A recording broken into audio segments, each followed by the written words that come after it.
Buenas noches, bienvenidos a la Casa del Libro Total de Bucaramanga. Comenzamos esta noche con una experiencia sensorial única. En este momento están degustando de un delicioso café Río Frío, de origen Finca Brasil, de la vereda Rosa Blanca en Florida Blanca, Santander, nuestro anfitrión del mes de mayo. Este café, parte integral de nuestro proyecto Café Total, proyecto que surge para apoyar a los caficultores emergentes, brindándoles una plataforma para mostrar su talento y pasión por el arte de la caficultura. Y como libro total, conocer las historias detrás de su café.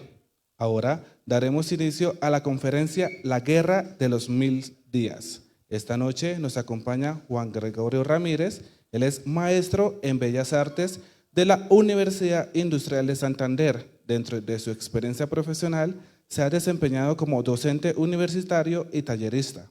Sus obras han sido expuestas en importantes salas, no solo a nivel nacional, sino también internacional. En el 2003 recibió una mención de honor en el quinto Salón de Arte Nobel. En el 2014 su obra fue seleccionada al primer premio Grau a las Artes. Su obra aparece publicada en el libro Retratos de Artistas Santanderianos, también en anotaciones históricas a la Ley de Restitución de Tierras y ¿Quién es quién en Santander?, solo por mencionar algunas. Su obra se encuentra en la colección del Museo Batalla de Palo Negro de la Quinta Brigada del Ejército. También nos acompaña el señor Diego Sáenz Reyes. Él es empresario, asesor empresarial, investigador académico, docente universitario, gestor cultural de Bucaramanga desde el 2008.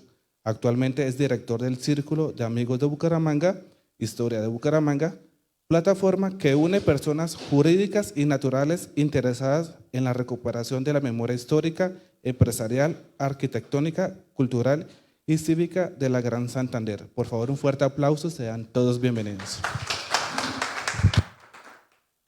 Sí, hola, buenas noches. Primero que todo, muchas gracias por tomarse el tiempo de venir a estos espacios. Esta es nuestra tercera entrega. Hoy es conferencia, los anteriores fueron conversatorios. Ya hicimos el de la familia Clausen, luego Lenguerque y ahora conferencia a cargo de Juan Gregorio. Vamos a hablar de la guerra. Cuando a uno le dicen la palabra guerra, por lo general, si nos preguntan qué pensamos de la guerra, decimos que es algo malo, que es negativo. No nos gustan las guerras. Sin embargo, desde que existe el ser humano, ¿cuántas guerras han habido? ¿Sí? El ser humano es el único ser que es capaz de matar a otro ser por diferencias de ideología, por diferencias de intereses territoriales, por recursos, bueno. Hemos estado inmersos en muchísimas guerras y lo que les decía, a uno le preguntan qué piensa y uno dice que es malo, pero ¿por qué siguen existiendo? Entonces, ¿la guerra es buena como negocio? ¿Por qué existen las guerras? ¿Por qué hay unos que la apoyan? ¿Y por qué esto no se va a acabar? Van a seguir. Nosotros estamos haciendo una recuperación de la historia del Gran Santander y obviamente no somos ajenos a las guerras. También nos ha tocado. Y la guerra de los 1000 días, si miramos en tiempo cronológico, es relativamente reciente, ¿sí? O sea, los que estamos acá, podemos hablar de un familiar de nosotros que participó en la guerra, ¿sí? Hablando un día con Juan Gregorio, surgió eso, ¿no? Uno dice, ah, sí, mi abuelo. Otros dicen mi bisabuelo. Otros ya dicen mi tatarabuelo. En el caso mío también, y yo qué días en mis redes subí una foto del padre de mi abuela materna, que él vivió entre 1859 y murió en 1926 y también estuvo en la guerra de los 1000 días. Haciendo esa conversatoria un día con Juan Gregorio nos surgió ese tema. Oiga, todos tenemos una vinculación con la guerra y de hecho Juan Gregorio también, y ahí es donde él dice que se interesó en el tema. Juan Gregorio me comentaba que cuando estaba en el colegio veía el tema como algo lejano, ¿no? Sí. Sí, la guerra, sí, la guerra de los 1000 días. Pero cuando se enteró que un familiar suyo había estado en la guerra, dijo, uy, espere. Y eso lo ha llevado a, ¿ya cuántos años lleva usted investigando el tema? Muchos, ¿no? Sí, como más de 2 décadas. Investigando sobre el tema. Y eso nos tiene hoy reunidos acá. Muchas gracias por venir y le damos la palabra a Juan Gregorio Ramírez. Gracias. Muy buenas noches, Diego, gracias por invitarme a este espacio de conferencias en torno a la historia, a la Casa del Libro y a todos ustedes por aceptar esta invitación. Sí, como usted me decía, de niño este tema no me gustaba, de hecho me daba miedo cuando en la escuela miraban los libros y veía el título La Guerra de los 1000 días, pasaba la hoja y sentía algo bastante feo.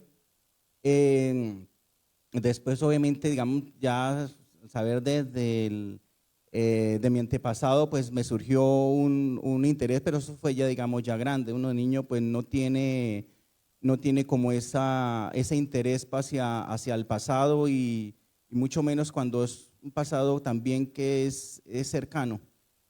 Después, obviamente, pues sí me interesó mucho el tema hasta el punto de casi volverse una obsesión y se me convirtió como un tema de investigación, no solamente desde la parte histórica, sino también desde la parte artística, pues esa, digamos, es mi profesión.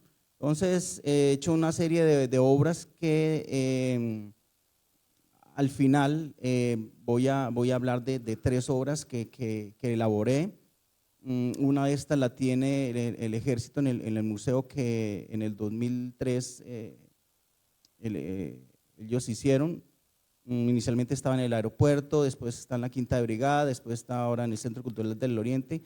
Cabe señalar de que no todo el museo está en esa parte, porque hay una parte que está en la Quinta Brigada.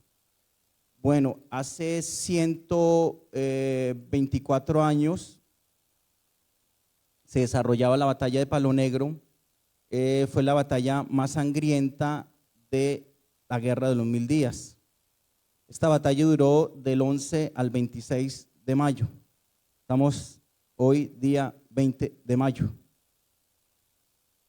Bien, ¿cómo va a ser la dinámica de la conferencia? Voy a hablar de 3 ítems o 3 temáticas. Una es las armas, otra es las mujeres y los niños y otra es los artistas. En la parte de los artistas está dividida en 4 grupos. Los 3 primeros corresponden a los artistas contemporáneos, al hecho histórico, los fotógrafos, los pintores y los dibujantes, y en la otra parte pues es las obras que realicé casi 100 años después de haberse presentado este hecho histórico que tuvo una repercusión no solamente para el departamento, sino para la nación. Antes de adentrarlos en el tema, debo hacer una contextualización general de la guerra. La Guerra de los 1000 días fue la última guerra civil del siglo XIX, fue la guerra más larga, fue la guerra más sangrienta y fue la guerra más costosa en términos materiales y de vidas. En términos materiales, pues arruinó el país, la economía y también pues una parte del territorio nacional pues se va a separar, lo que era el departamento de Panamá. En la parte referente a las vidas, se perdieron 80,000 vidas, que es lo que Aída Martínez, digamos, en su obra de la guerra lo plasma. En esto, digamos, hay como información, por ejemplo, en la década del 70, la clásica obra también de este tema decía que era 100,000 muertos, pero digamos la más ajustada es la de Aída Martínez. La población de ese entonces era 4 millones de habitantes, o sea que fue bastante gente la que falleció. Durante el siglo XIX era común, digamos, fue un hecho de las guerras, porque no había un consenso para solucionar los problemas, digamos, esas diferencias políticas de una manera civilizada. Sencillamente se dirimían a plomo y a machete en los campos de batalla, y esa fue la constante de las guerras civiles en el siglo XIX. Hubo nueve guerras civiles en el siglo XIX, que son las que están registradas historiográficamente, pero digamos en el periodo federal hubo guerras entre pequeños poblados. La primera guerra civil es la de los supremos y la última pues es de la que les voy a hablar. Voy a tomar como punto de partida el año 1885. En este año hubo una guerra civil. Acá se da un factor, es que los liberales, que ya llevaban 22 años en el poder desde la Constitución de Río Negro, van a perder no solamente esa guerra, sino van a perder el poder político. Van a entrar dos figuras al escenario político, que es Rafael Núñez, el padre de la regeneración, y Miguel Antonio Caro. Él va a fundar el Partido Nacional, que va a ser su herencia política, que la va a continuar posteriormente Núñez. Van a crear una nueva constitución, que es la Constitución del 86, diferente a la Constitución federal, que era de los estados federales. Esta nueva constitución es de corte centralista. Por ejemplo, ya no van a existir los estados, ya van a ser departamentos, y el poder se va a centralizar desde la capital. Otro hecho determinante va a ser el concordato que se va a firmar con la Santa Sede en 1887, y esto le devuelve a la iglesia los fueros que había perdido con la antigua constitución, o sea, la Constitución de Río Negro. La iglesia se le van a restablecer sus antiguos fueros, va a recuperar el poder que tenía, y esto lo va a aprovechar el Partido Conservador, porque históricamente ustedes saben que la Iglesia Católica estuvo vinculada al Partido Conservador. Es así que va a trabajar en dos frentes, en el frente material y en el frente espiritual. En el frente material se van a construir establecimientos educativos donde obviamente se va a impartir una ideología política en torno a lo que es la regeneración y a lo que es los dogmas y preceptos del Partido Conservador. Y en el plano espiritual, desde los púlpitos, obviamente los sacerdotes van a hacer todas unas arengas en contra de los liberales radicales, que los consideraban enemigos. Eso es un maniqueísmo, porque eran, digamos, los buenos eran los conservadores y los liberales eran los malos, todos los liberales radicales, que además pues para los curas no solamente eran enemigos del Estado, sino también de la religión. Es así que llegamos a la década del 90, se van a dar toda una serie de crisis económicas, políticas, sociales, la división de los partidos, tanto el Partido Liberal y el Partido Conservador. En el año 1892, Miguel Antonio Caro es elegido vicepresidente, pero en ausencia de Núñez, él asume la jefatura. En el año 1894, Rafael Núñez se disponía a ejercer la presidencia por quinta vez, pero lo va a sorprender la muerte. Entonces asume el poder definitivo Miguel Antonio Caro. Miguel Antonio Caro va a hacer una política represiva contra las disidencias, contra los liberales radicales y contra los que iban contra la Constitución del 86. Es así que se van a decretar, por ejemplo, la famosa ley K, o la ley de los caballos, y esta ley se la había denominado así popularmente por unas caballerizas que habían aparecido degolladas en pradera, y es así que entonces se da una dinámica de persecución contra los periodistas y contra todos los opositores al gobierno. También en el año 95 se da una guerra, y es que como todas las guerras tienen un origen, un conflicto inmediatamente anterior. La guerra de los 1000 días va a ser la guerra del 95 o guerra de los 60 días por su corto periodo de duración. En este momento, Caro, que además, como decía un historiador, le había cogido gusto al poder y obviamente quería de una manera perpetuarse en el poder con el Partido Nacional, y va a hacer una serie de maniobras de tipo político. Va a designar al general Guillermo Quintero Calderón, pero el general Guillermo Quintero Calderón va a gobernar de manera independiente. Va a nombrar a un conservador histórico, y es que desde el año 92 el Partido Conservador estaba dividido. Esta división se va a acrecentar en el año 96 con un manifiesto que van a hacer los conservadores históricos. Cuando Guillermo Quintero Calderón va a designar a un conservador histórico, Caro lo va a ver como una traición y lo depone del poder. Por eso es el gobierno de los 5 días, porque fue el tiempo que duró Guillermo Quintero Calderón. ¿Por qué hizo esta maniobra política Caro?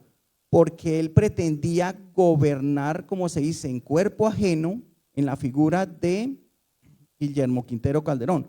Pero como obviamente no se dio su estrategia política, pues él siguió en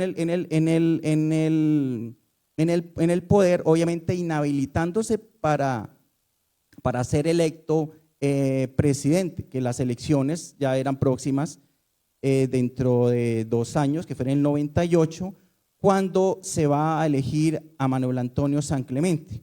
Los conservadores históricos tenían obviamente sus candidatos, pero obviamente no iban a tener la posibilidad de poder alcanzar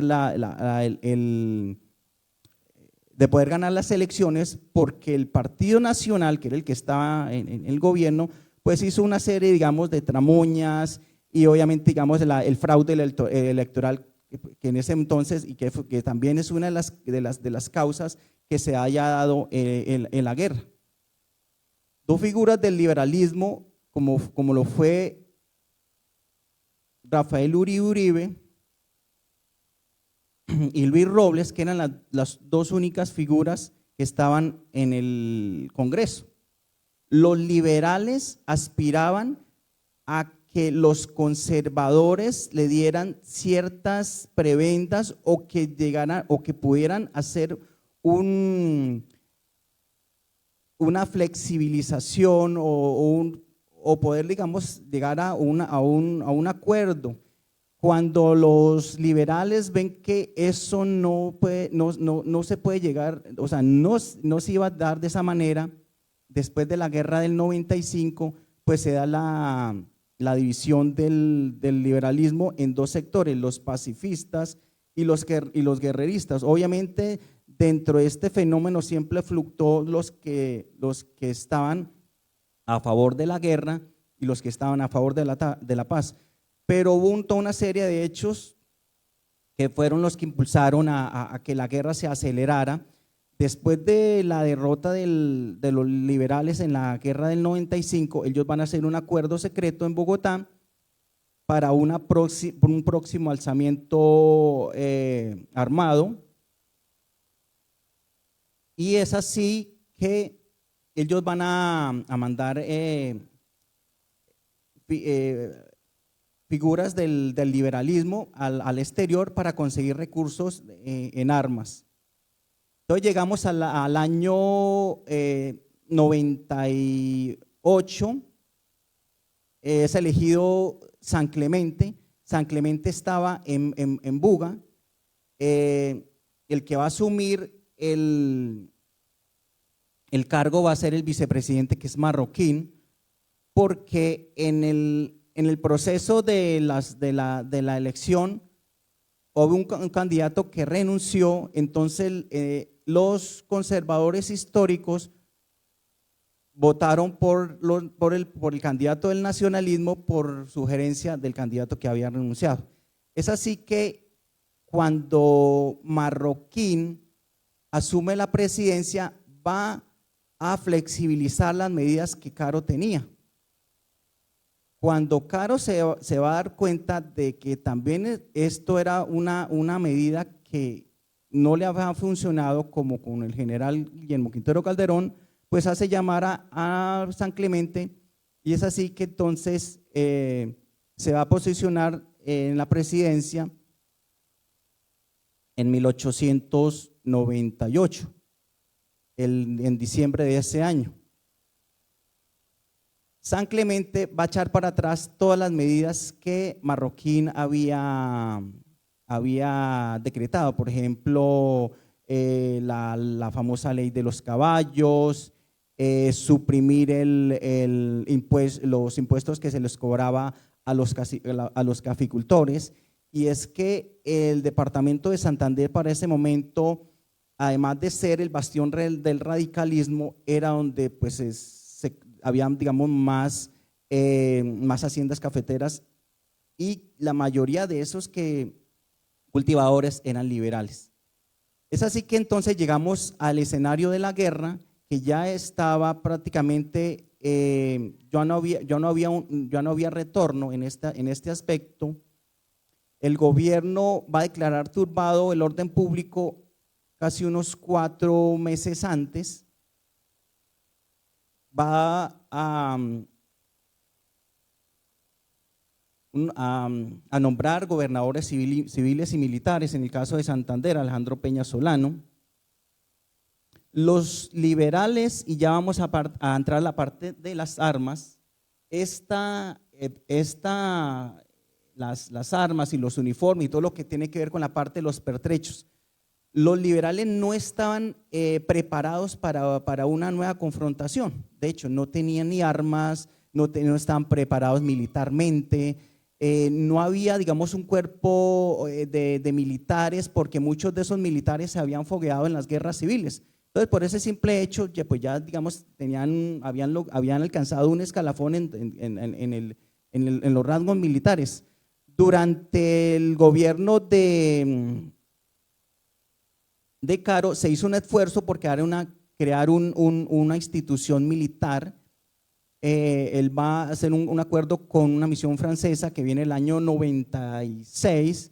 En el año 97 se van a reimprimir textos alusivos a la parte militar, pero había un problema, es que aquí habían toda una serie de vicios, y por ejemplo los militares estaban más pendientes de lucir sus uniformes en la época de Semana Santa, de las bebidas alcohólicas, y entonces no les interesaba prepararse para acceder a la parte militar de una manera profesional. Entonces hubo varios intentos que se hicieron, no solamente en la época de Caro, sino posterior con San Clemente. Por ejemplo, crean la escuela militar, después la van a suprimir, van a crear el batallón politécnico, que precisamente tiene precisamente esa característica, que iba a ser técnico en el sentido de que los oficiales que entraran allá, dos de cada batallón, pues iban a formar en la instrucción militar. Había un problema, es que para ese entonces no todo el mundo pues sabía leer y escribir, y para manejar, por ejemplo, las armas había que tener conocimientos de matemáticas. Tenemos la primera imagen, que es la del uniforme, por favor, si la pasan.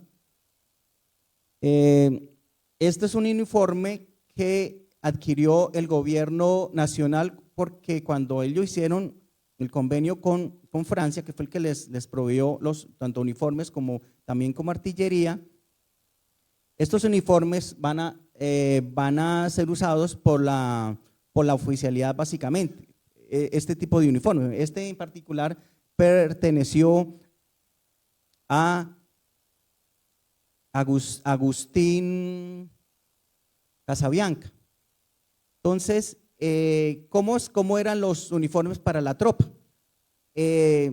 Como había un ambiente también de corrupción, que no es de ahora, muchos de los contratos que se dan para elaborar los uniformes se los daban digamos, a personas que tenían una influencia en el gobierno. Entonces, por ejemplo, cuando iban los sastres y las costureras digamos, a pedir contratos en la sociedad de San Vicente de Don Paul, donde se remolinaban, y muchas veces pues se cascaban y regresaban a la casa sin el contrato, y pues obviamente con los respectivos golpes, porque ya el contrato se lo habían designado a otras personas, generalmente a damas de la sociedad que tenían influencias en el gobierno. Uniforme, como lo decía Aida, era inconveniente en terrenos a larga distancia, porque fíjese que tiene pantalón rojo. Eran uniformes muy bonitos. Estos uniformes son del Segundo Imperio, una chaqueta de paño oscuro, con galones y botones dorados, hay elementos de cuero, los hilos son dorados, pero ese uniforme se va a adaptar dependiendo de las condiciones topográficas del país. Como ustedes lo van a ver más adelante, pues van a ser usados por tanto los liberales como los conservadores. Los liberales van a adquirir unos uniformes de diferente procedencia, ya sea en el mercado negro, y esta es una manera que también muchas personas se enriquecieron en esa venta, no solamente de armas, sino también de uniformes. La siguiente imagen, que corresponde a una bandera del liberalismo, y es que lo único que diferenciaba a los ejércitos eran las banderas. En el caso del liberalismo, pues es el color rojo, a veces se diferenciaba estaba combinado de negro o de amarillo, y llevaban algunas inscripciones, como vive el Partido Liberal. En esta bandera de los liberales, es curioso la historia que hay detrás de esta bandera. Esta bandera fue confeccionada por unas señoritas de Santa Fe de Antioquia que se la regalaron al general Rafael Uribe Uribe. Mucho tiempo después, esta bandera va a llegar a procedencia de unas damas conservadoras que la van a donar al Museo Juan del Corral porque no querían tener ningún tipo de vínculo con el liberalismo. O sea que vemos que los antioqueños siguen siendo conservadores. La siguiente imagen, esto es de los tantos armamentos que se usó en la guerra. En la guerra hubo todo un sinnúmero de armas, tanto armas de fuego como armas blancas. En las armas de fuego tenemos tres tipos de armas, o tres, que son el fusil Graz, el Mannlicher y el machete. Obviamente hubo toda una serie de armas, y esas armas, que además eran viejas, puesto que los liberales en la anterior guerra, los que no habían podido asistir a la guerra, habían enterrado esas armas. Obviamente, ¿qué pasaba? Al enterrar esas armas, pues después obviamente se iban a deteriorar, y cuando las desenterraron, pues esas armas ya no servían. Hubo una ayuda internacional para traer armas de gobiernos amigos a la revolución, en este caso el gobierno de Venezuela y el gobierno de Ecuador, y también el gobierno de Nicaragua, pero básicamente eran de Ecuador y de Venezuela, que cabe decir, la mitad de la procedencia de las armas que usó el liberalismo entró por esta vía. También se dio el fenómeno del contrabando de armas. Por ejemplo, por Venezuela, por la frontera, entró mucho armamento al iniciar la guerra. Los fusiles Mannlicher eran unos fusiles muy grandes y muy pesados, con la bayoneta más o menos pesaban unos 4 kilos, un poco más y medio de 4 kilos. Además, que tenía un inconveniente, es que cuando el proyectil impactaba ya sea en el hueso, estallaba, y eso producía unos dolores terribles. Esa arma fue prohibida en Europa. El gobierno de Venezuela la va a adquirir en el año 94, 95.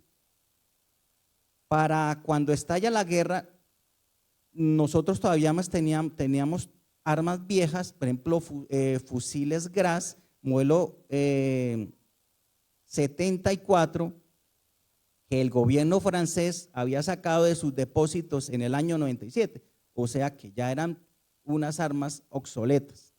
La siguiente imagen, en cuanto a las armas, otra arma que fue determinante y que digamos fue la que más se usó fue el machete.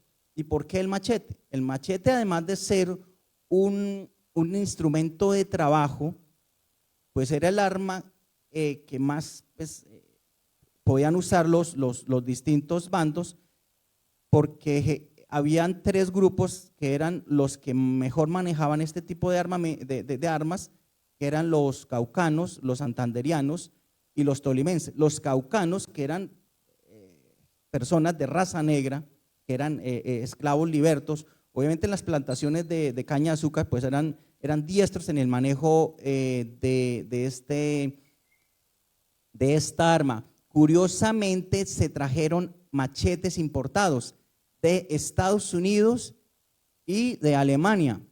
De este último país eran digamos, los más apetecidos, unos machetes de 27 pulgadas. Esta arma se empleó tanto cuerpo a cuerpo como también en asaltos nocturnos.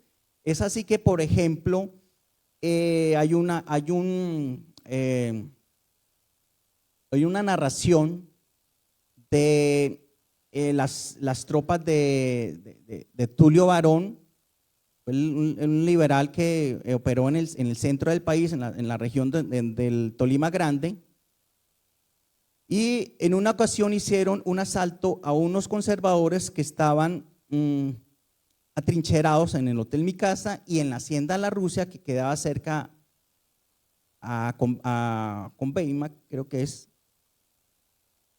Y entonces los conservadores, los antioqueños, que además de ser muy rezanderos y muy camanduleros, trayendo a colación las palabras de un historiador, pues no sospecharon que lo fueran a atacar en un Viernes Santo. Pues eso fue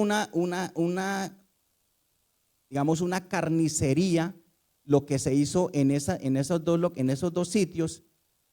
Solamente hubo dos sobrevivientes, y eso porque para que contaran lo que había pasado, como una manera de decir, bueno, también tanto los revolucionarios como el gobierno, que también usaban esta arma, porque se dio dos fenómenos en la guerra, era la guerra regular y la guerra irregular, que más adelante pues voy a hablar. La otra imagen, estos son unos proyectiles del fusil anterior, que es fusil Gras.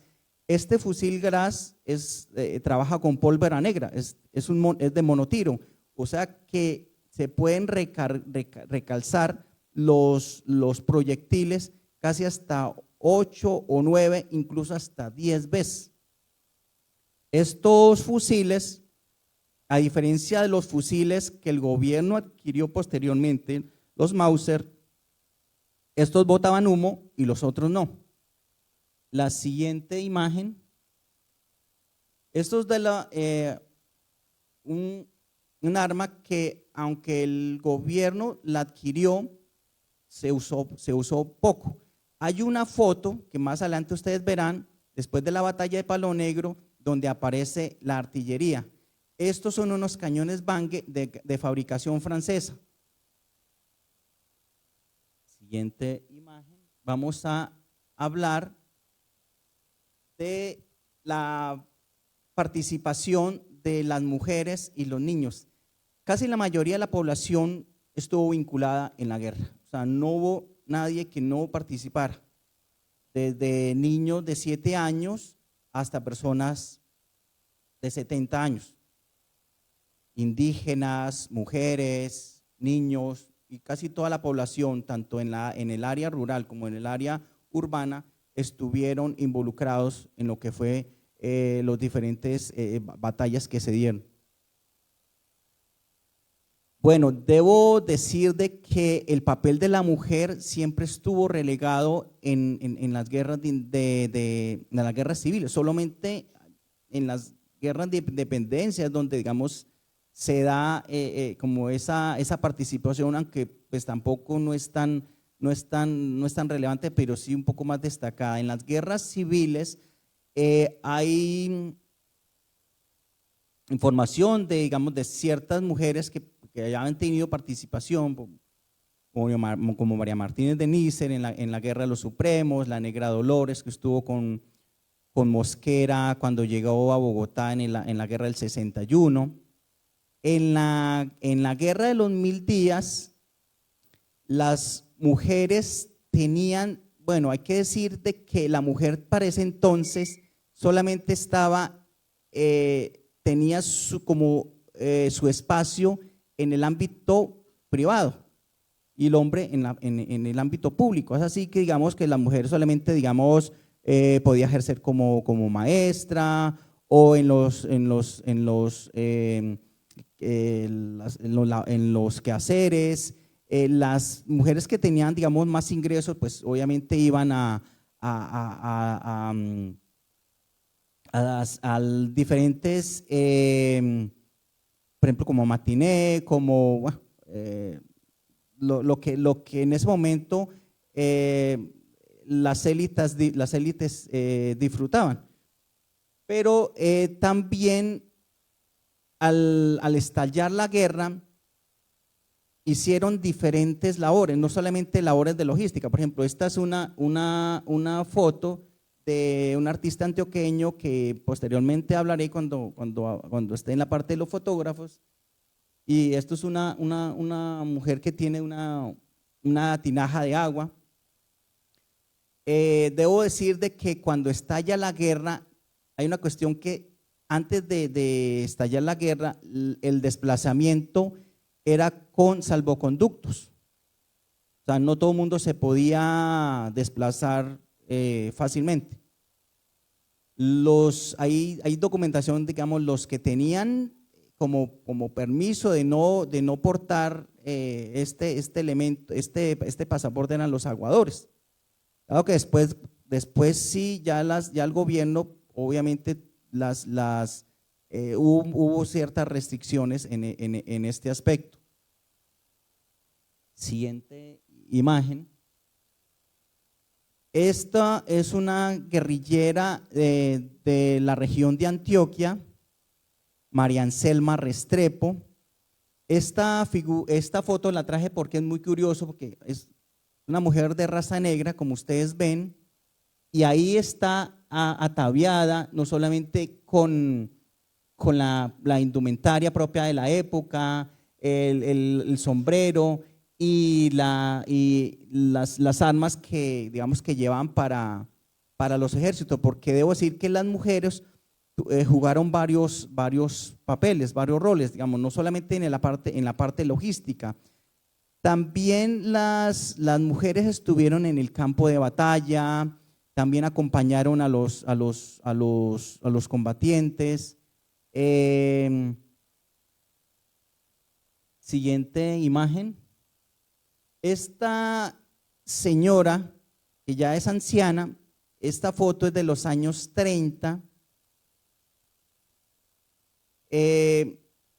cuando tendría más o menos alrededor de unos 65, 70 años tal vez. Y es que en el papel que las mujeres tuvieron como el papel de logística,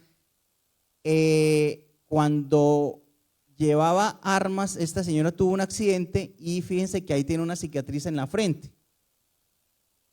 La manera de transportar armas era muy curiosa porque muchas veces las armas eran llevadas dentro de la misma ropa. Las mujeres utilizaban unos faldas muy amplias, como ustedes se han dado cuenta, y esa era la manera de transportar el armamento, pero también otros insumos, por ejemplo, medicamentos. Hay historias de mujeres que van digamos, a ir a las boticas a conseguir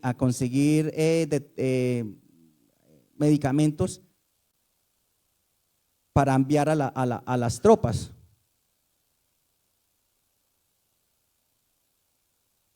Juana Castro de Salcedo es el nombre de esta señora. Esta foto fue tomada en los años 30.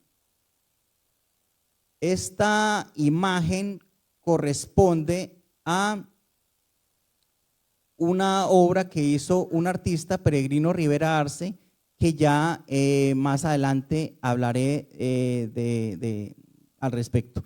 Debo decir de que en la parte de las mujeres, en la parte militar, que también tuvieron rangos, tuvieron, digamos, como mando de tropa, y es que durante ponémonos en el gobierno había dos, digamos por así decirlo, las mujeres que se vinculaban de manera libre y las que eran conscriptos. Y eso también se dio con los niños, con los hombres, digamos, de cualquier edad, porque el gobierno reclutaba personas indistintamente del partido político al que perteneciera. Por eso también se dio muchas deserciones en las tropas. En el gobierno no era, digamos, tan característico que las mujeres tuvieran, digamos, como mando. Eso sí más que todo se dio en el liberalismo, y es que en el liberalismo, después de Palo Negro, se da un fenómeno que es la guerra de guerrillas. Esto es muy antiguo, esto no es exclusivo de la guerra de los 1000 días. Esto ya viene desde la época de la independencia, incluso desde las guerras napoleónicas. Y, por ejemplo, hay casos de mujeres que estuvieron incluso en batallones regulares, como Blancina Ramírez, que estuvo en el batallón Vigías de Gualanday. Hubo batallones que fueron exclusivamente, digamos, de mujeres. Hay uno que hubo un abanderado por allá en el departamento del Cauca. En el caso del liberalismo, que incluso fue más amplio en el sentido de poder digamos, dar rango y ir subiendo en los diferentes grados militares. Por ejemplo, voy a citar solamente 2 casos.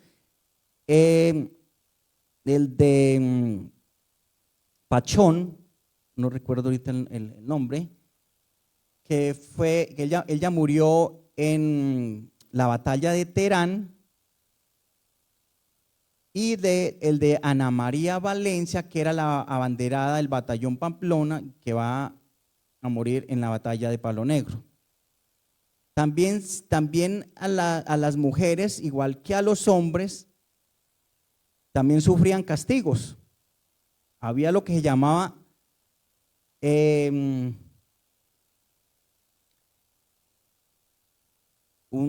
bueno, no recuerdo ahorita el nombre, que hay varios castigos, obviamente, que eran de golpes, tanto con la peinilla del machete, como otro tipo de castigos. Las muendas, ese era el castigo que sufrían tanto las mujeres, y que también sufrían los desertores, porque no solamente los desertores de los 2 bandos sufrían castigos como, por ejemplo, el fusilamiento, que era el castigo más extremo, hasta castigos como pues, que los azotaban ya fuera con varas o con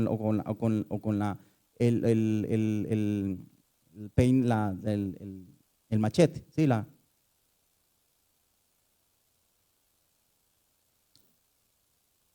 Esta imagen que corresponde a los niños, y es que debo decir que los niños estuvieron involucrados en la guerra de una manera que los 2 bandos se pelearon la participación de los niños. Esta imagen que se ha suscitado una polémica porque hay varias versiones en torno a esa foto. Unos dicen que fue la foto esta corresponde al Ejército Liberal en la guerra del 95, otros que es unos niños después del combate de Peralonso. El caso es que independientemente de eso, es el testimonio de la participación de los niños en esta guerra. Como ustedes ven ahí, se ven los diferentes tipos raciales, una persona de color, una persona blanca y una persona indígena. Igual que en las mujeres, los niños tenían diferentes roles, por ejemplo, como mensajeros, como espías, como ayudantes, y muchos niños iban a la guerra o querían, digamos, emular a sus mayores. Es así que, por ejemplo, un niño que ayudaba, digamos, a un oficial, pues tenía prebendas porque, digamos, tenía la misma comida de los oficiales, tenía digamos, ciertos privilegios, incluso también el respeto de la tropa. Hay una historia muy particular, y es que los niños jugaban a la guerra.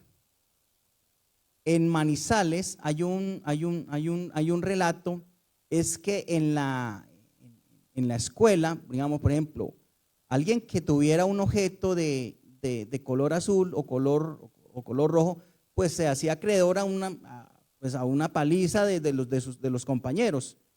Estos niños que jugaban a la guerra elaboraban armas de madera y se encontraban con sus rivales y pues se tiraban piedra. Incluso hay un caso que llega prácticamente al punto de casi muerte, que un niño que le van a lanzar un ladrillo en el pecho. La otra parte de la que voy a hablar es los artistas.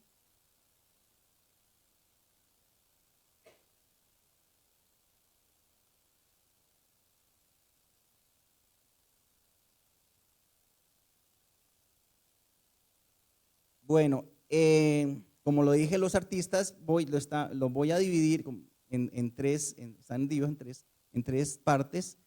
Los fotógrafos, digamos, fueron o este género fue el que más se usó para hacer el registro de la guerra. La fotografía, que ya pues tenía tiempo en el país, pues esto se va a crear en Francia, acá llega en el año 40. El fotógrafo del cual voy a hablar es de Melitón Rodríguez, un fotógrafo muy representativo en la historia de la fotografía en Colombia. Él va a desarrollar su taller de fotografía hacia la década del 90, tomando diferentes retratos, diferentes personas. Por ejemplo, es un autorretrato. Pasemos a la siguiente imagen. Esta, por ejemplo, es una niña, Laura Giraldo. Esta foto es del año 92. Como ustedes pueden ver, en ese momento, pues la fotografía era un recurso que no era para todo mundo, era generalmente para las élites.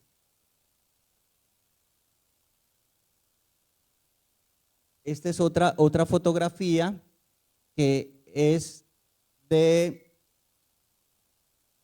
digamos, personas que él retrató. En algunas fotografías no aparecen los nombres de los retratados.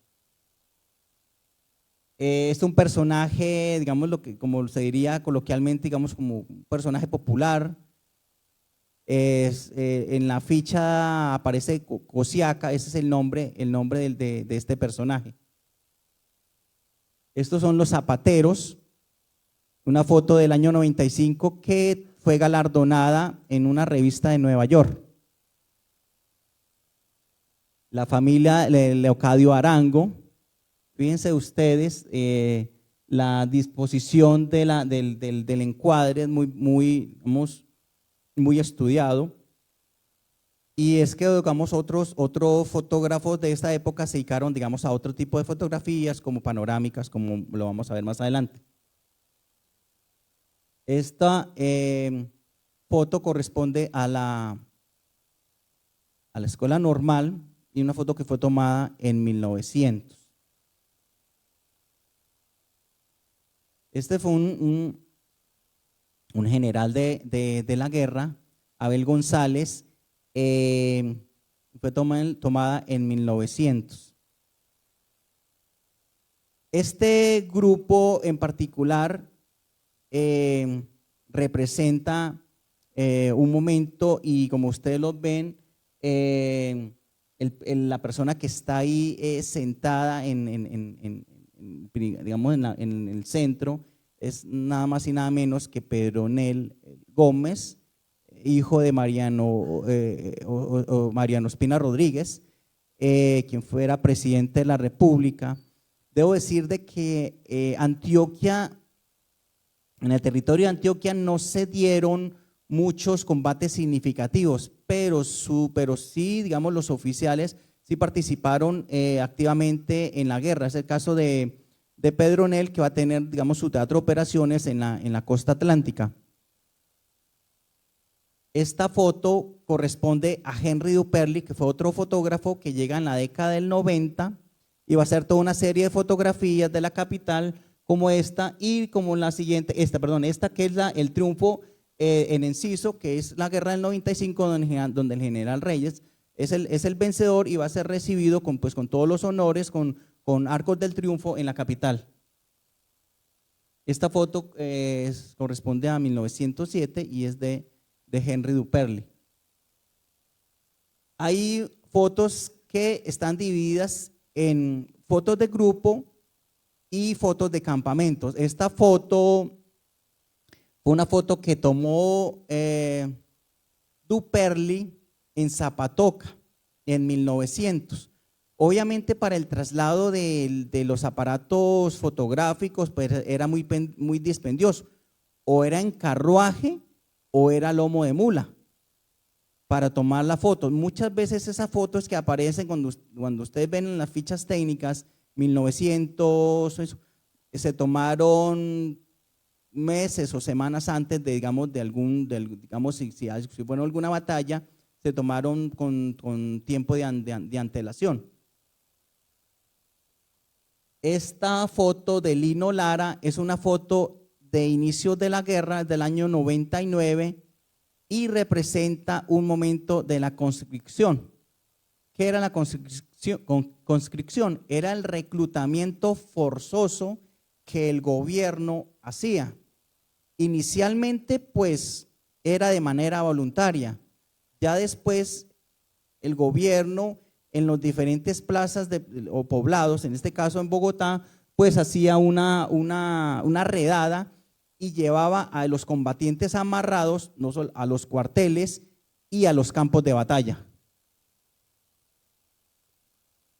Esta foto también corresponde a los inicios de la guerra. Ahí está en una parte Rafael Uribe. Esto es, digamos, cuando se hace acá la campaña en Santander. Esta foto es un grupo de soldados de Pasto. Debo decir de que en esta parte del país, que fue siempre, digamos, fue se mantuvo en sus convicciones, porque las personas de esta parte del país siempre estuvieron vinculadas al Partido Conservador. Posteriormente al proceso de independencia, nunca se desvincularon, y en las guerras del siglo XIX, el liberalismo casi no tuvo, digamos, mucha, sobre todo en la provincia de Pasto, porque además de que la iglesia había tenido este bastión bastante fuerte, era prácticamente imposible. El caso, por ejemplo, de Avelino Rosas, que además era caucano y va a perder la vida en el combate de Puerres en 1901, tratando de invadir Pasto. Esta foto, que es atribuida a Quintilio Gabaza, como lo dije, corresponde al batallón del gobierno, fue tomada en 1900 y obviamente fue tomada mucho tiempo antes, digamos, de los combates que se dieron en ese año. Esta foto, que he rastreado la foto esta porque en muchas publicaciones aparecía atribuida a un fotógrafo. Esta foto es de Nazario Flores. Esta foto corresponde al año 1900. Esta foto aparece en el libro de Historia de la Fotografía en Colombia. En muchas publicaciones, como le digo, siempre había una cuestión no había una catalogación correcta en la foto. Tal será que, por ejemplo, esta foto que corresponde al Ejército Liberal, en algún libro aparece Ejército Conservador. Esta foto, perdón, la anterior fue tomada en Pamplona, debo decir. Esta foto es de la guerrilla de Zipaquirá. Fíjense ustedes que ahí ven los diferentes combatientes, no solamente los muchachos de corta edad, como el que tiene el tambor, y un elemento que era característico tanto de los bandos, el bando liberal como el bando conservador, eran las divisas. ¿Qué eran las divisas? Como generalmente en los uniformes eran muy homogéneos, lo único que los diferenciaba era las divisas o las diferentes banderas. En el caso del Partido Conservador era la bandera color celeste o blanco que corresponde a la Virgen María, o la bandera azul. En el caso del liberalismo, pues es la bandera roja, como ya lo dije, con negro o con amarillo. Esta foto, que también es de Nazario Flores, también fue tomada en 1900 y corresponde, digamos, a batallón del gobierno. Esta foto es después de la batalla de Palo Negro. Fíjense ustedes, como les comentaba anteriormente, lo de los cañones. Hay un relato, y es que le sugirieron al general Ramón González Valencia desde Chimitá usar artillería contra la revolución que estaba en Palo Negro, y él dijo que no iba a utilizar la artillería digamos de retaguardia, o sea, como a mansalva, a traición. Siguiente imagen. Esta fotografía también corresponde a Nazario Flores y es del año 1901. Esta foto, que también es muy polémica, es la foto de los osarios, de los cráneos, que después de la batalla un señor pues recopiló y duró hasta el año 1910. Hay dos versiones de esta foto: la foto blanco y negro y la foto coloreada. La foto coloreada es atribuida a Amalia Ramírez, una fotógrafa de García Rovira. Esta foto corresponde al buque, el acorazado USS Wisconsin, que fue donde se firmó el Tratado de Paz. El 18 de noviembre llega Benjamín Herrera para los acuerdos de paz que tuvieron lugar 3 días en Ciudad de Panamá. Debo decir de que en el territorio de Panamá es donde, irónicamente o paradójicamente, el liberalismo estaba ganando, pero debido a la injerencia de los gringos, por la ayuda que Marroquí le había solicitado, pero también porque tenían ellos intereses en el canal de Panamá, el general Herrera determina que había que llegar a unas conversaciones de paz, porque ya preveía lo que iba a pasar con el departamento de Panamá. La siguiente foto corresponde, es una foto icónica, que esa foto se difundió por muchas partes, porque los Estados Unidos, ellos querían, digamos, que se les viera como gestores de paz, ¿sí? Esa foto corresponde al Tratado de Wisconsin, que se va a firmar el viernes 21 de noviembre de 1902, y es el que va a poner fin a la Guerra de los 1000 días. Esta imagen que ya corresponde a lo que es la parte de los pintores. Esta foto, esta pintura es de Epifanio Garay. La Escuela de Bellas Artes o Escuela Nacional de Bellas Artes se crea en 1886, y la crea Alberto Urdaneta, y se va a inaugurar con una gran exposición el 20 de julio de ese año. Esto como una manera de crear una institución que estuviera acorde con una enseñanza académica, puesto que se venía, digamos, trabajando referentes de la colonia. Cabe señalar que el artista más importante de la colonia, Gregorio Vázquez de Arce y Ceballos, muchos de los artistas posteriores seguían trabajando bajo esos mismos rudimentos, pero que no eran, digamos, de carácter, digamos, académico, porque muchas de esas obras que él hizo eran basadas en grabados, ¿sí? Cuando Urdaneta crea esta academia, es precisamente con el ánimo de que sea una institución de carácter como lo que existía en Europa. Ya anteriormente había llegado acá un mexicano que fue el que va a introducir digamos, de alguna manera esas enseñanzas o ese, digamos, academicismo al país, que era Felipe Santiago Gutiérrez. Esta imagen corresponde a San Clemente. San Clemente, cuando fue designado presidente, ya era muy anciano, tenía 84 años. Era oriundo de Buga. Cuando llega a la capital, de hecho, por cuestiones de salud, pues él se va a ir a Villeta, Atena y Anapoima, que es donde va a fallecer en 1901. Esta obra es de Epifanio Garay, uno de los retratistas más importantes del siglo XIX. No solamente va a retratar a los presidentes o figuras que, digamos, relevantes de esa época, sino también a figuras digamos, de la élite de ese entonces. Siguiente imagen.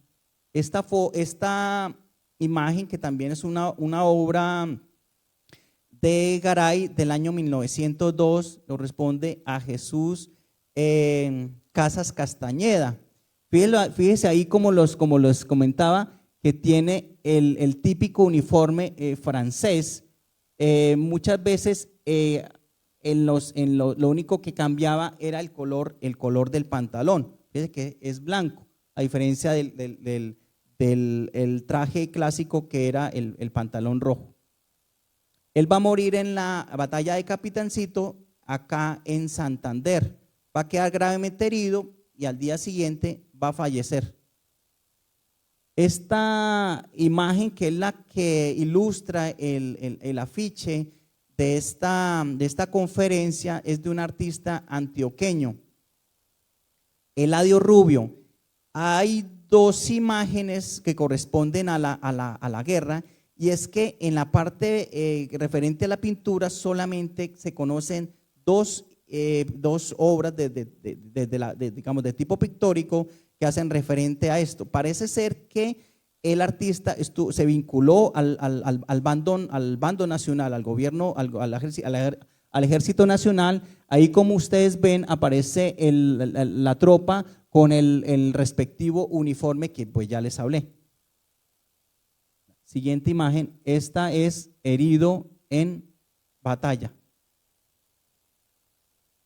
Esta obra es de Marco Tobón Mejía, otro artista nacido en el territorio de Antioquia, pero vinculado con la revolución. Esta pintura, que se va a llamar Palo Negro, y es que él estuvo en Palo Negro, pero posteriormente a la guerra va a ser esta representación. Es una representación, digamos, muy idealizada, está muy enmarcada dentro de las composiciones de lo que eran las batallas al estilo de las guerras europeas. Digamos, ustedes ven ahí que, digamos, los jinetes, porque debo decir que el animal que se usó para, digamos, para la parte de campaña era más que todo mulas, ¿sí? Obviamente caballos también se usaba, pero era para, generalmente eran los oficiales y muy pocos los que tenían, digamos, este animal. Esta imagen corresponde a la libreta que llevó Peregrino Rivera Arce, un artista que estuvo activo de 1888 hasta 1901. Él se va a vincular a la guerra. Voy a hacer un breve recuento, digamos, de lo que fue su trayectoria. Él ingresa en el 88 a la parte de grabado, que era lo que en la Escuela de Bellas Artes, como parte, digamos, de la formación. Y él va a entrar, va a hacer toda una serie va a trabajar en periódicos, en revistas, va a ser docente de esa institución en el mismo año en que estalla la guerra. De hecho, pocos meses antes, la escuela va a ser cerrada porque la van a convertir en cuartel. Y él se va a ver vinculado a la revolución pocos meses después, que va a llevar una libreta, y en la siguiente imagen aparece la libreta. Es esta libreta, como ustedes ven ahí, mira esa letra tan hermosa, ¿sí? Libreta de dibujo de Peregrino Rivera Arce, acuerdos de campaña. Esa libreta, piensa ahí que dice Bucaramanga, 4 de enero de 1900. Peregrino Rivera Arce estuvo en el batallón Libres de Ocaña. Ese batallón Libres de Ocaña estuvo presente tanto en la batalla de Peralonso como en la batalla de Palo Negro. Y él sobrevivió a estas dos batallas. Él va a llevar una libreta de dibujos con 41 dibujos, en los cuales va a estar plasmado no solamente esa experiencia de guerra. Hay un retrato que va a ser de Uribe como una manera de decir de filiación al Partido Liberal, porque antes, digamos, los artistas no tenían, digamos, como esa afiliación o mostraban esa afiliación a uno de los dos partidos. Siguiente imagen. Esta es una imagen que corresponde al puente de La Laja sobre el río Peralonso. Esta batalla, que además también ha generado, digamos, polémica en el sentido de que es la más importante de la guerra, pero no es la más, digamos, fue digamos, en cierto modo la batalla que le va a dar el triunfo al liberalismo. Pero hay todo un cuestionamiento en torno a esta batalla por la intervención de Uribe. Historiadores muy destacados no han hecho, pues, digamos, muy buena análisis de la participación de Uribe en lo que fue esta batalla. Peregrino Rivera va a hacer esta imagen del puente de La Laja. La siguiente imagen, esta es otra imagen que corresponde a lo que fue, digamos, ese proceso de registro que él hizo de los heridos, de los cadáveres.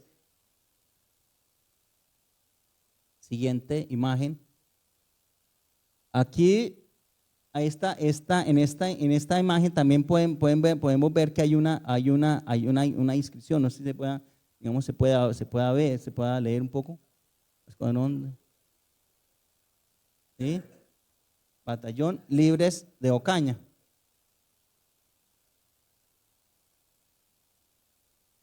Esta es una figura que representa a una mujer, y es que, como ustedes ven, ahí se ve la destreza del artista en el manejo del retrato, en el manejo de la luz y sombra. Esta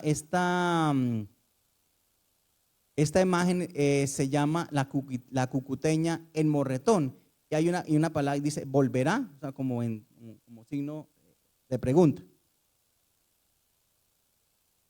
Siguiente imagen. Este es otro, digamos, el Gaitán, ¿sí? Capitán Gaitán. Él lo retrató.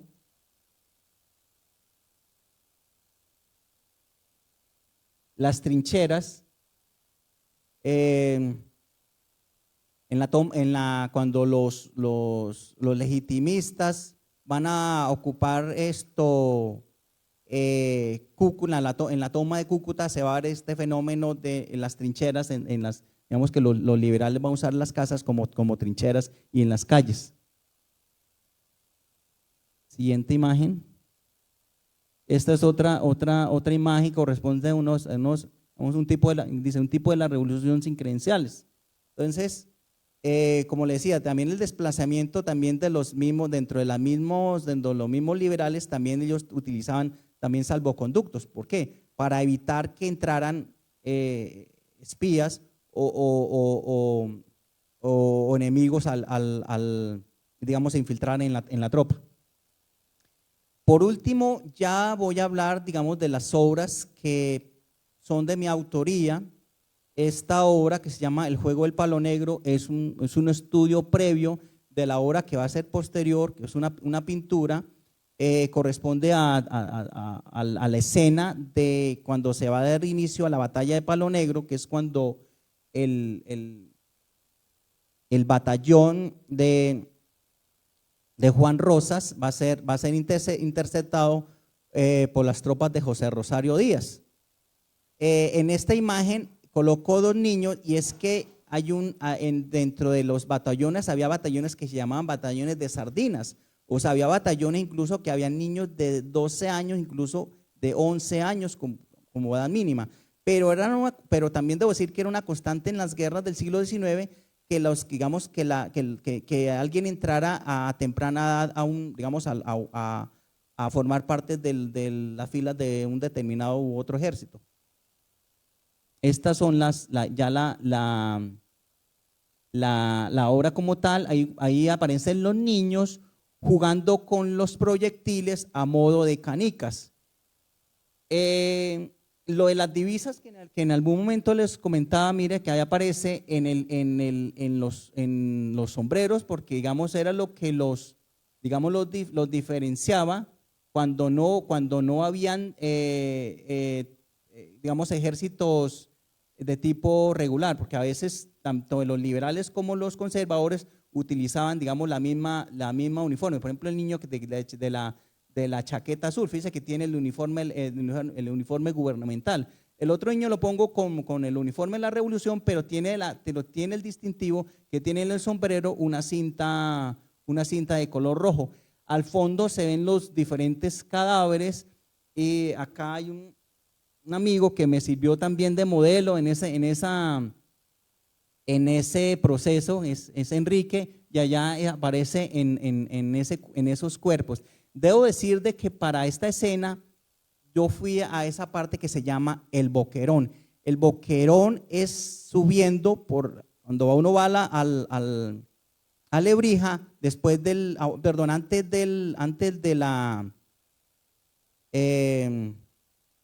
antes de la Y, ahí queda el boquerón, y eso inicialmente, inicialmente estaba en los liberales, pero eso cambió, digamos, de bando en varios momentos. Con esto es que se da inicio a la batalla de Palo Negro el 11 de mayo a mediados más o menos de 2:30 de la tarde. Siguiente imagen. Esta se llama Palo Negro, es un tríptico y hace referencia, obviamente hace una descripción que yo hago pormenorizada de la batalla en diferentes escenas, a modo de como cuando uno está viendo como una película, ¿sí? Entonces ahí no solamente muestro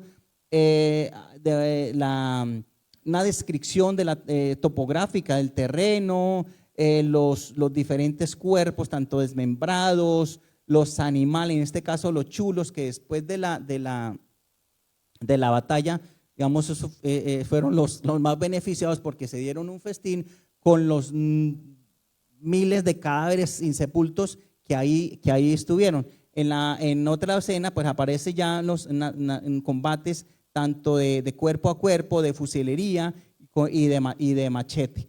En la otra imagen, pues ustedes van a ver más detallado las imágenes, ¿sí? La primera, digamos, imagen corresponde a esa segunda y la tercera. Bueno, con esto doy por concluido esta conferencia titulada La Guerra de los 1000 días. Muchas gracias.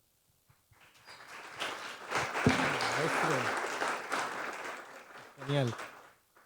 Muchísimas gracias por la atención, estuvieron todos muy pendientes. Fue 1 hora y 15 de un recorrido de lo que fue esta cruel guerra. Pero queremos escucharlos a ustedes, algunos de ustedes saben del tema, quieren aportar, los escuchamos, Eduardo, Lelio, Carlos, los que quieren hacer una intervención.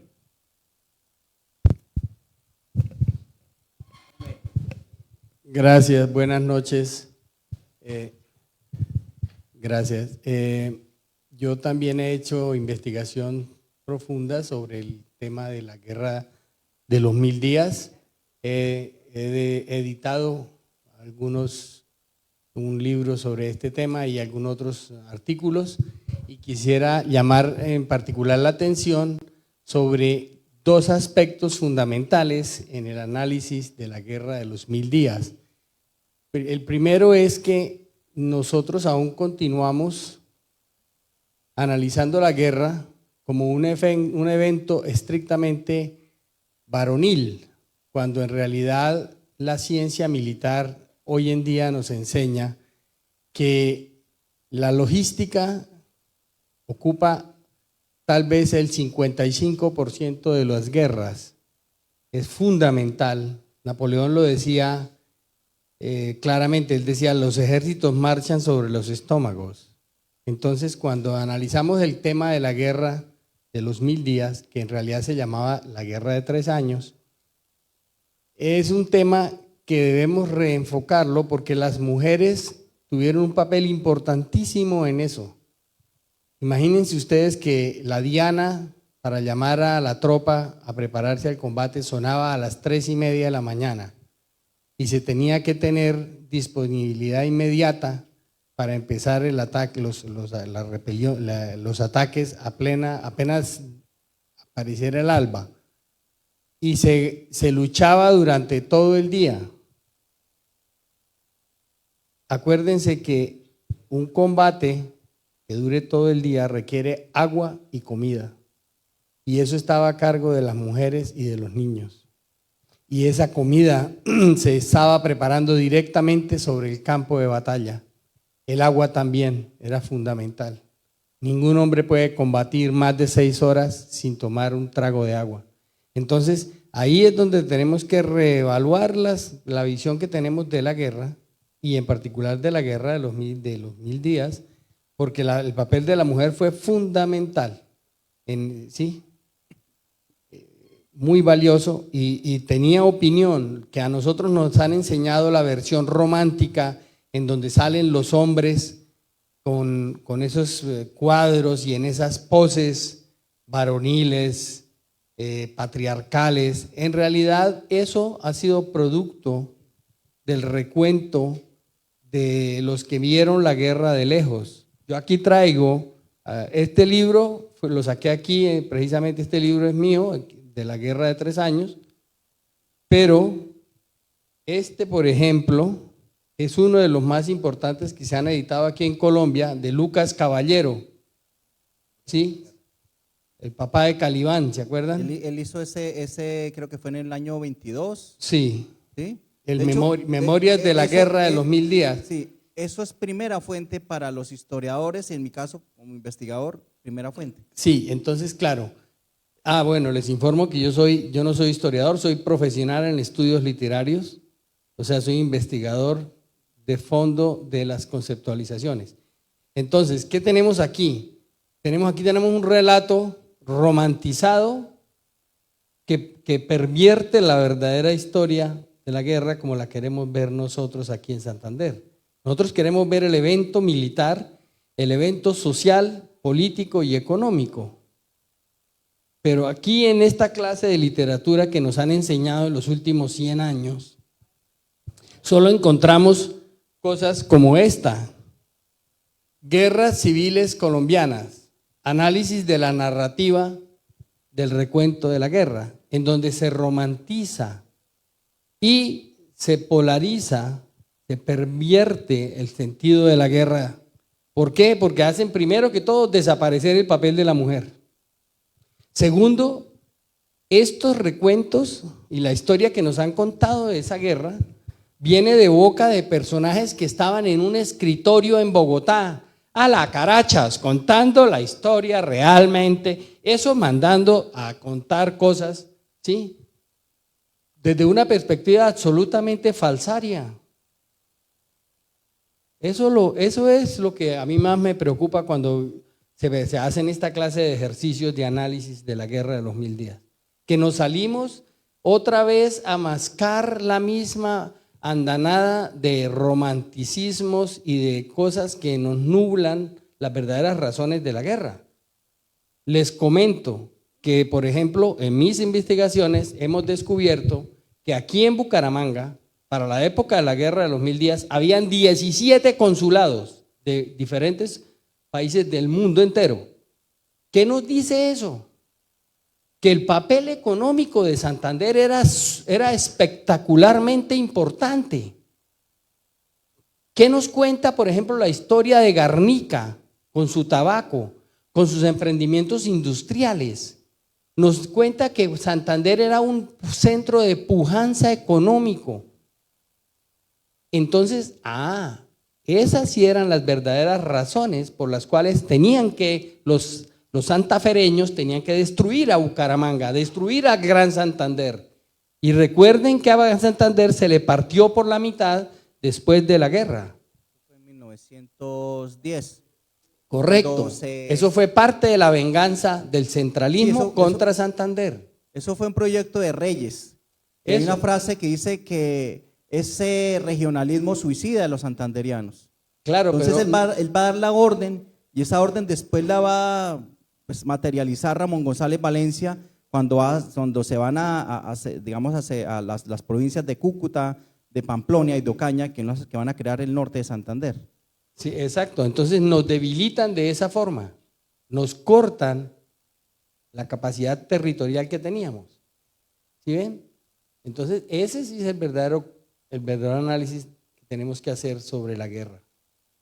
Las razones de fondo, históricas, militares. Yo, por ejemplo, me he dado la tarea de analizar desde el punto de vista de, ubicándome en ese momento histórico, cómo funcionaba un combate en el terreno, qué se necesitaba para tener hombres, como por ejemplo, yo por eso les informo que la batalla de Peralonso, el ejército liberal de Benjamín Herrera, que era un gran estratega militar, destruyó completamente todo el sistema del ejército que habían mandado desde Bogotá. Y en ese momento, Colombia estaba en manos de la revolución liberal.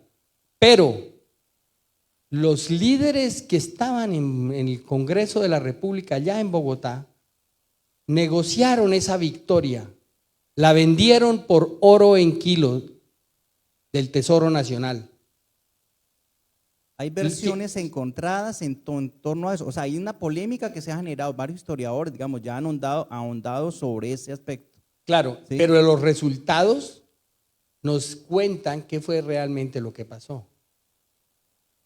¿Qué ocurrió después de la guerra? Primero, nos parten en dos. Segundo, desaparece nuestra gran industria, nuestras grandes empresas, nuestro gran comercio. Y tercero, ¿qué ocurre? Quedamos convertidos en provincia cuando no lo éramos. Nosotros éramos el gran Estado soberano de Santander. Alcanzamos a tener nuestro propio dinero, ¿cierto? Lo que pasa es que, claro, efectivamente Santander se ubicó en su gran desarrollo, se apoyó en las mentes de extranjeros que tenían un pensamiento de otra religión, que no eran católicos cristianos, eran calvinistas, luteranos. Y eso se nota en el resultado, se nota en el desarrollo de la guerra.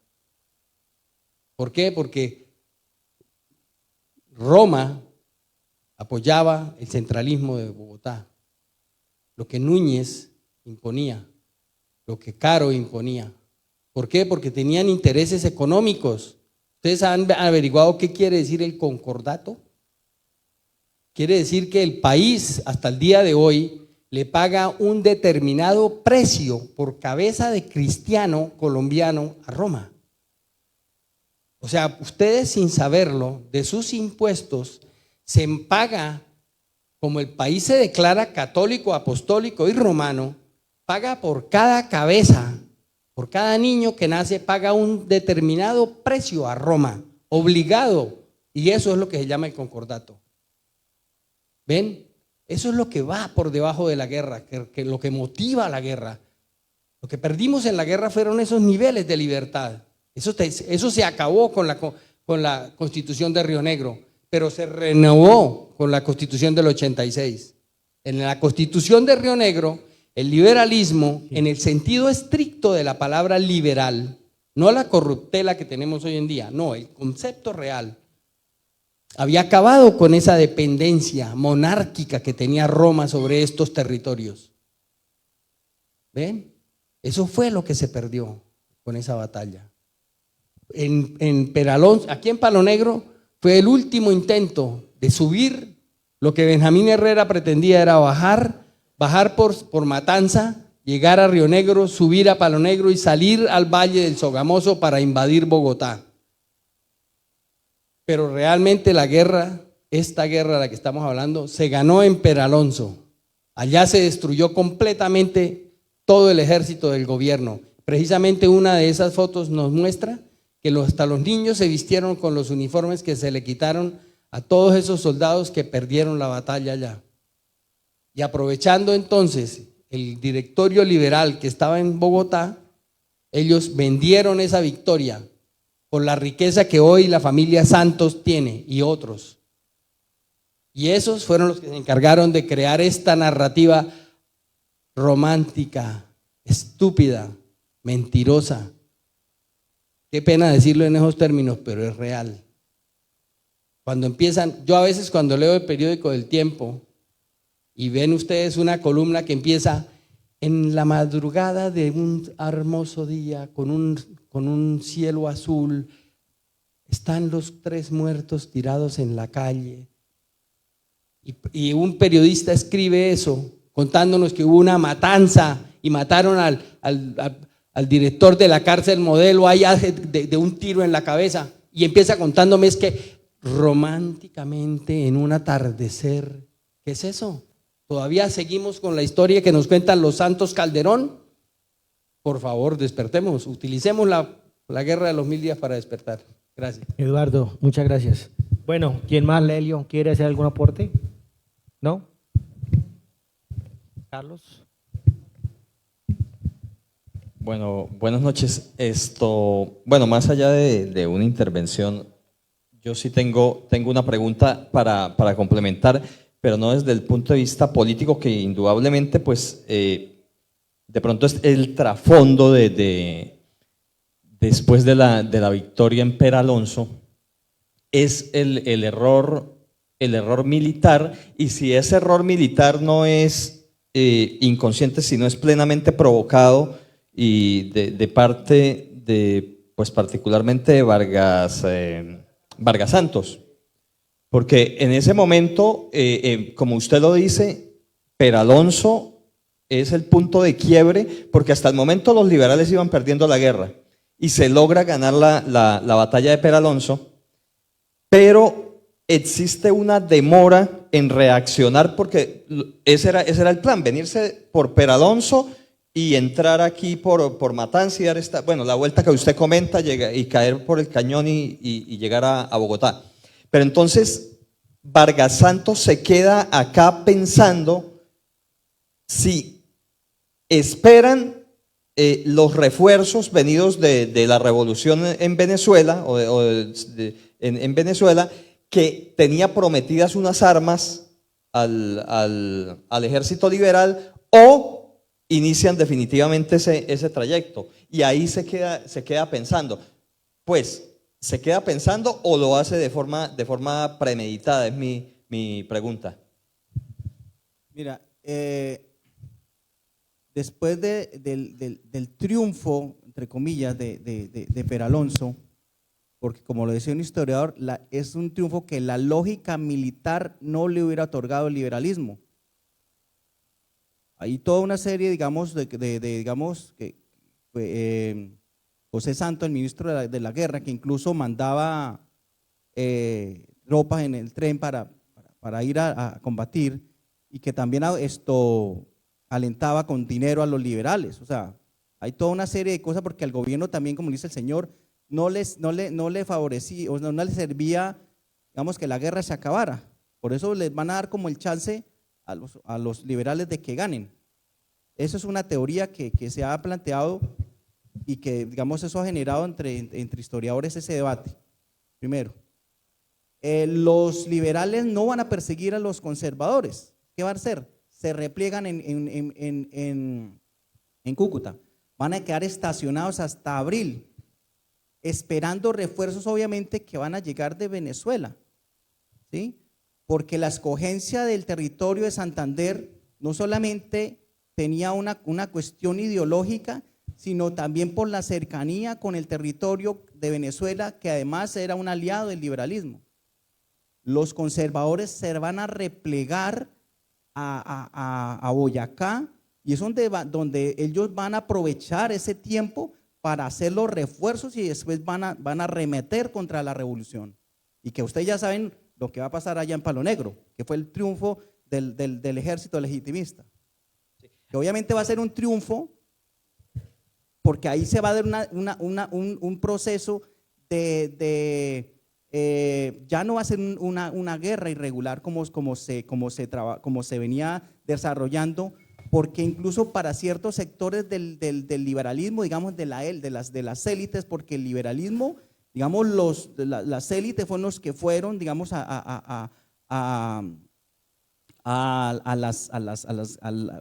los dirigentes, ¿sí? Y ellos, digamos, no querían hacer una guerra irregular porque les parecía indigno, pero no tenían la infraestructura militar para hacer una guerra regular. Lo que sí tenía el gobierno, o por lo menos el gobierno tenía esa intención, porque no había una preparación militar. O sea, el gobierno también tuvo como esa prueba y error, con la gran diferencia que el gobierno tenía la capacidad, digamos, tenía a su control el río Magdalena, que por ejemplo los liberales van a perder en la primera batalla, que va a ser fundamental, que es la batalla de los obispos. Y por ahí es donde van a entrar casi la mayoría de los pertrechos del ejército gubernamental. Los liberales tenían el puerto de Tumaco y el puerto de Colón. De hecho, en Panamá es donde más se va a fortalecer el liberalismo. Allá los conservadores la van a ver complicada. Hunden el Lautaro, donde iba el gobernador Carlos Albán, que hasta el día de hoy no han encontrado los restos. Sí, hay un punto, perdón, hay un punto o una acotación, y es el apoyo de Estados Unidos al gobierno, ¿no? Que eso también, en cuestión de armamento, pues también desequilibra ahí la balanza.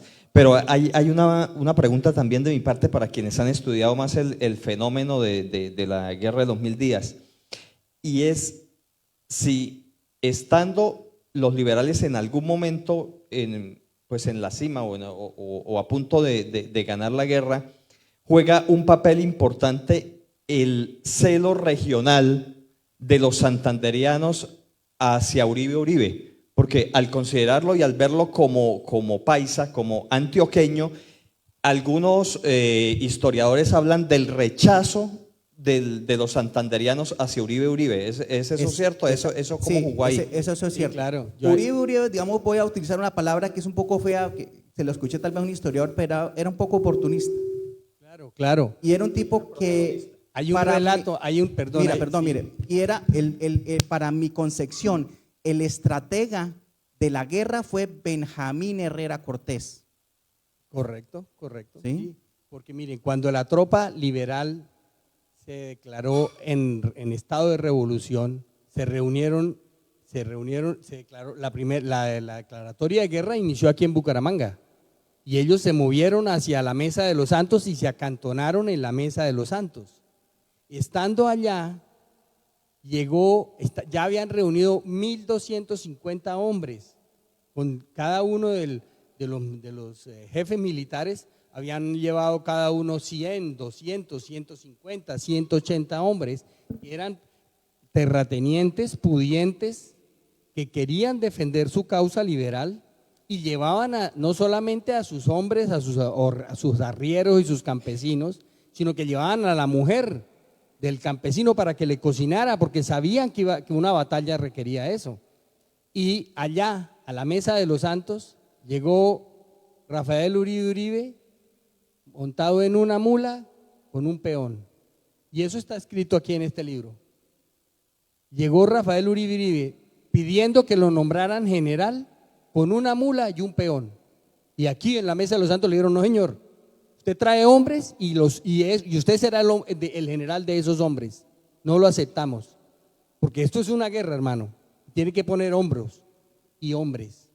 Y lo mismo ocurrió en la batalla de Peralonso. Aquí está, este libro lo escribí a partir de un manuscrito que me entregó la heredera del general José María Vesga y Ávila, que era el general de los hospitales de sangre del ejército liberal. Y él relata muy bien que en la batalla de Peralonso, cuando ya la matanza había mermado sobre el puente, el señor Rafael Uribe Uribe, que había permanecido oculto dentro de la enfermería que manejaba el general, había permanecido oculto. Cuando vio que los otros generales venían untados de sangre del combate y de arrastrar heridos, salió un momento y a menos de 10 minutos regresó con una herida en la tetilla. Y él mismo, para que lo curara el general Vesga. Y el general Vesga hace el recuento en la bitácora médica y dice: este tipo se pegó un tiro él mismo para justificar su presencia en la batalla. Y eso es Rafael Uribe Uribe.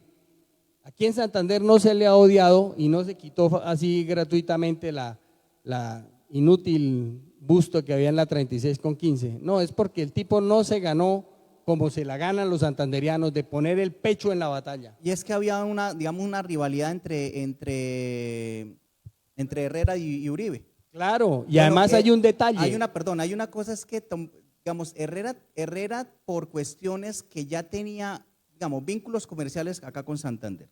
Se había casado con una señora de Pamplona, yo, Josefa Villamizar. Él era muy apreciado acá, contrario a lo que usted dice con Claro, con Rafael Uribe. Uribe, claro. Pero además recuerden que el que representó los intereses norteamericanos en el Wisconsin fue Rafael Uribe Uribe, y él vendió el departamento de Panamá por $1.200.000. Pero que Rafael Uribe Uribe representara los intereses norteamericanos, eso nos dice todo. El tipo era un jugador, él jugaba a la ganancia, a él no le importaba, él no tenía principios. Mira, hay una cosa que con lo que yo dije es que, por ejemplo, en el territorio antioqueño no se dieron combates significativos. ¿Qué quiere decir? Los antioqueños Son conservadores. ellos jugaron, como se dice, en río revuelto. Ganancia de pescador, ¿sí? claro. O sea, Sí. fueron los más favorecidos. Primero, cuando el desplazamiento de las zonas cafeteras a Cundinamarca o a a Tolima y a la región de lo que es Antioquia, digamos, en detrimento del café, porque cabe señalar de que era el producto de exportación antes de la guerra, pero para mediados del 96, un poco después, pues los precios del café van a Ya habían van a caído. caer Sí. abruptamente, y eso fue una de las razones, digamos, también que va a generar el estallido social digamos, de la mayoría de la gente de acá, porque era liberal. Claro, claro, porque nos afectaba económicamente. No solamente nos el afectaba aparato económico económicamente, santanderiano se veía, estaba en crisis, No solamente- pero no estaba en crisis por pobreza, estaba en crisis porque tenía un sistema. Nosotros exportábamos quina, tabaco, café, pieles. A ustedes no se les olvide que aquí en Santander se exportaban pieles de caprinos y de ovinos. El último que queda es ahí entrando a Piedecuesta queda ¿cómo se llama? Ustedes lo ven todos los días que pasen por el famoso aprisco Camerú, y además está el Curtiembres Itagüí, que es de los Zielinski, de los Gilinski, y ellos hicieron la plata ahí. La plata fundacional con que empezaron a poner el Banco Colombia nació ahí en Itagüí, ahí en Piedecuesta, Curtiembres Itagüí. Sí, sí, claro. Entonces nosotros siempre hemos sido un desarrollo, un foco de desarrollo industrial incluso. Hace unos años inauguramos de nuevo la alarma del Garnica, ¿se acuerdan? Que está ahí en toda la esquina del edificio Mundo, que es de honorable doctor Edmundo Mora Laguado, que en esa finca del doctor Edmundo Mora Laguado, ahí en Florida Blanca, que se llama La Esperanza, ahí se firmó un pacto entre los históricos conservadores de Santander con los revolucionarios liberales de Santander de no agresión. Ahí en esa finca, la finca La Esperanza, que todavía existe. Bueno, sí. Para una pregunta, ¿qué sabe Juan Gregorio de que si, porque yo tengo entendido que el apoyo internacional a los liberales fue cero, fue casi nulo, o sea, el de Venezuela fue casi nulo, no sé si otras, sí, no, el de Venezuela sí, pero digo, de otras potencias fue casi nulo, y bueno, un aporte ahí como para recordar de la última conferencia que dio Emilio de la Guerra de los 1000 días, siguiendo un poco acá lo que dice el profesor, el maestro sobre la guerra, un aporte que quiero hacer para llamar a la investigación. Resulta y pasa que después de la culebra de Pico de Oro hay 15 años de estancamiento económico hasta 1895 aproximadamente en Bucaramanga.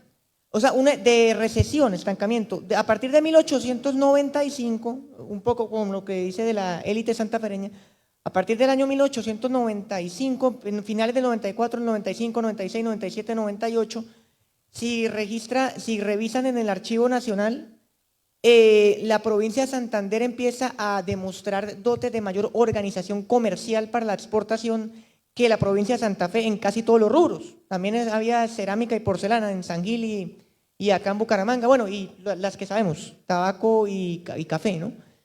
Entonces, ¿qué pasa? Tiene mucho sentido mirar que la élite de 300, 400 años, las familias santafereñas, vieran como una amenaza esos proyectos también de integración con Maracaibo y con la República de Cipriano Castro. Bueno, eso. Y lo otro, una acotación así puntual acerca de mirar el estado psicológico en las guerras. Perdón, Sí, un sí. detalle. Sí. Bucaramanga, el comercio de Bucaramanga Sí, el más fuerte controlaba del país. el lago de Maracaibo. O sea, he hecho la investigación Sí. completa. Sí.